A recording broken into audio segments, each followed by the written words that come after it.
ஜெர்மனிலே prank பண்ணி வந்து பார்த்திருப்பீங்க.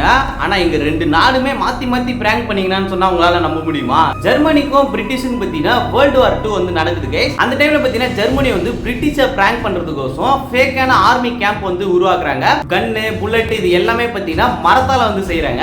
சோ இது எதுக்கு இந்த ஃபேக்கான கேம்ப் ரெடி பண்றாங்க பார்த்தீங்கன்னா, பிரிட்டிஷ் வந்து இந்த கேம்ப் வந்து அட்டாக் பண்ண வராங்கன்னா அந்த டைம்ல பார்த்தீங்கன்னா இந்த ஃபேக்கா கட்டி வச்சு இந்த கேம்ப் வந்து அட்டாக் பண்ற டைம்ல இவங்க பார்த்தீங்கன்னா புதுசா ஒரு கேம்ப் ரெடி பண்ணிருப்பாங்க. அதே மாதிரி கன்னு, புல்லட்ஸ் எல்லாம் பாம்லாம் பார்த்தீங்கன்னா வேஸ்ட் பண்ணாமன்னு சொல்லிட்டு இந்த கேம்ப் வந்து ஜெர்மனி வந்து ரெடி பண்ணிருக்காங்க. இந்த விஷயம் பார்த்தீங்கன்னா பிரிட்டிஷுக்கு வந்து தெரிய வந்துச்சு. ஆனா அவங்க பார்த்தீங்கன்னா அட்டாக் பண்ணல.